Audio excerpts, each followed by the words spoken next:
I am talking today with Chip Beeker. Chip is with the Alabama Public Service Commission. Yes, Chip, sir. Thank you for stopping by while you're in Cullman Well, today. the pleasure's mine. This is not my first time here. Well, very good. And a lot of people probably don't know, what is the Public Service Commission? the major thing that we do is regulate the energy policy. That's extremely important because without a good energy policy, the state of Alabama would be hamstrung so far as getting any industry.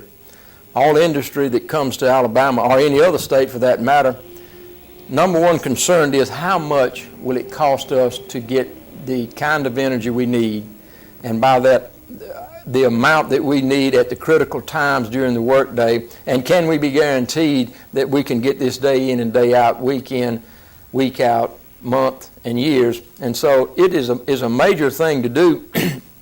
We've had good success doing that. So that is I would say the major. We regulate electricity and gas, natural gas, and of course railroads, and that would be a little bit minor, but it's still extremely important. People don't realize the number of products that traverse across the state every day, going here and going there. And as a matter of fact, the Public Service Commission came from the Railroad Association. That's where it started 120, 30 years ago. Chip, what's recent news that is happening with the Public Service Commission? A couple of months ago, we signed off on and have attended the ceremony down at Fort Rucker. There's a big solar unit going on down there, and the Alabama Power was part of it. The EPA was part of it, and of course we had to be sure that everything down there would be good for the state of Alabama, for the taxpayers, for the people who use electricity from Alabama Power. It's a very big project, and we're excited to be able to do that. Our research showed us that it will be a positive venture. We like to look at every venture that we get into to look for the negatives and the positives. And if it's not good for the taxpayer, then we're probably not going to vote for it. Of course, that's a lot to be said. You know, you won't get return on your money in any project overnight or over a year or two. So this will take a while. It'll all have to be built, and then it will have to be running, and as big as this project is, there are always things that can go wrong.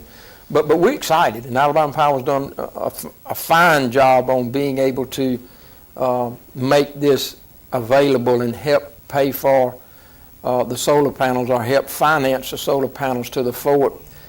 I don't know if people realize on this end of the state how many cities are involved and count on Fort Rucker for their mainstay, but there are 3 or 4, probably 6. I think there were 5 or 6 mayors there, all interested that this project would go on. And so we're excited that we were a part of that, and that it's going to be positive for the state.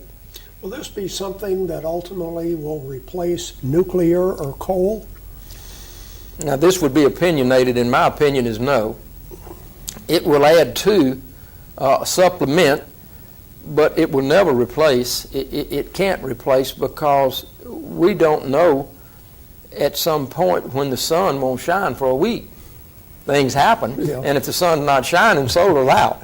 So technology is better now than it was even a couple of years ago to get energy from the sun that we couldn't get before.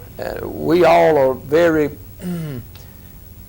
cautious, because we know the huge Solyndra project that went under, and the billions, hundreds of millions of, I think billions, $2 or $3 billion that the taxpayers were on the hook for Solyndra.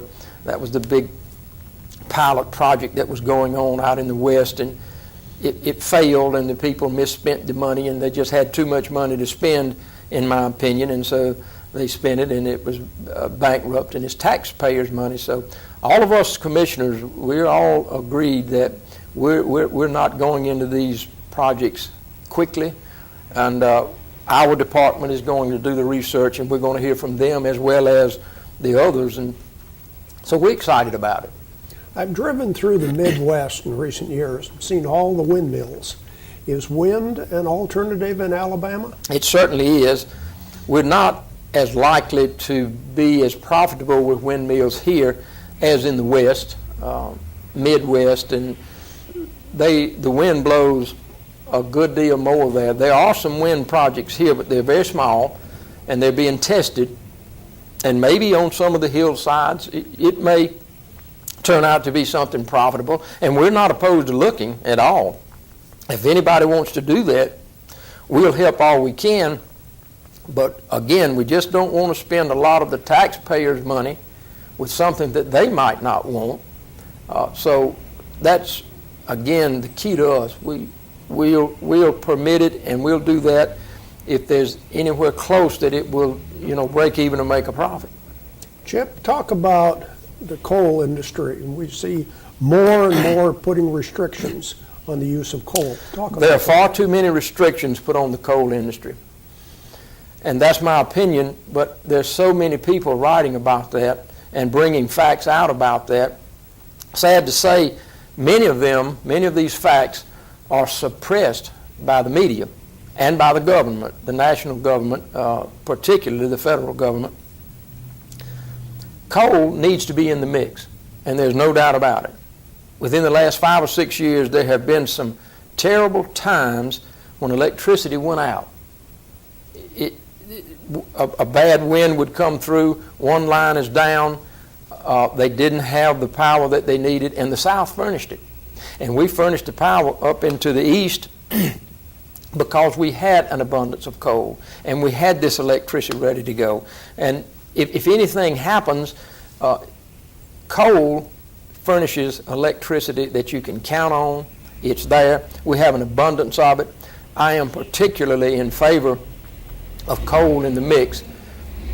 One of the reasons, but just one, is that there are many reasons why coal is a good option, is that we can outcompete. We can compete with any state and outcompete most of them because of our abundance of a natural resource, coal. So I want to use it. We have enough coal in Alabama to last hundreds of years. So when it comes down to competition, there are businesses that want to move from the north and northeast. They don't have coal. Right. We have so many things that attract them, coal being one, our weather being one. And so we're doing a good job getting industry out of the northeast, and I could name 2 or 3. Remington just one, and I won't keep naming, but they're here, Polaris, coming. And I hope that we're not having to not use as much coal because there are pressures by the EPA that really do not bear out to be as meaningful as they say that they are, and that's my opinion, that the facts are not out there and the facts are mistreated, to say the least. There's not as much pollution going into the air as is led to be, and then there are other matters that have not been tended to that should be, when coal can be burned around the world in just numerous countries without anything, taking anything out of the air, whereas in America, we've gotten scrubbers and stacks and on and on and on. Right here in Alabama, there have been several billion dollars spent just to clean that coal up. And so we should be able, with all that money spent, to be able to at least get our money back by continuing to burn coal. And I hope that will be the project. I am very much dissatisfied with the EPA and the regulation that they have put on there. I don't know if the average person in Alabama realizes that there are over 25,000 pages of new regulations from the EPA since this last administration came into office. But nobody has time to read that many, let alone try to do that. And then the regulations seem like every time we get a new regulation, it gets to be ludicrous. The mercury in coal. This fact is astounding to me, and I'm fairly certain that I have it right. In a trillion tons of coal, there'll be 7 or 8 pounds of mercury. And my jaw dropped too, and I said, surely I've misheard that or misunderstood that, and so I've said it on TV now. If I'm wrong, then I want to know that. But it is so small, the mercury, that is in there, and all this money being spent. It's like we're being punished for having a natural resource that God gave us, and we're not stopping anybody from moving to Alabama. Move here. Enjoy this with us. So we're not trying to hurt anyone else, but we want to profit ourselves on what God has given us. Will we see any more nuclear coming to Alabama? Yes, sir, I hope so. I don't know when, and I am disappointed. I hope I won't stay disappointed, but the TVA is selling the nuclear plant up above Fort Payne. There are 2 units up there, and as a matter of fact, there's a nuclear unit or 2 units being built in Georgia as we speak, and they're spending billions of dollars. And I want to say to them, please come by the plant in North Alabama. TVA has it for sale, and buy it as cheap as you can and run it. I've been to the plant. Everything is there. It needs some updating, but they've had people on site ever since it's been built to keep it and maintain it, although I know that it would have to be updates. But how much cheaper would that be than building one in Georgia? Yeah. Anything else we need to cover today? Well, it's always a pleasure to come to Cullman. They're conservative people up here, and they do have an abundance of coal. And I want them to know that I'll speak out for them. I'll speak out for the coal industry. It belongs to Alabama. And I want us to be able to use it, and I know that we are using it responsibly. All of the money, we do research down there to see that all these things have been done to use this natural resource, and we're doing it. And I dislike being punished because we have it and we've done everything that's expected of us. And so I'm on the job and I'm working, and I want the people in Cullman County to know that I'm not going away, and I'm going to speak out against, I call it a regime instead of a government, because it's out to punish us that we have these natural resources. And it's a delight for me to come. Thank you for having me. Great information. Thank you, Chip. Thank you, sir.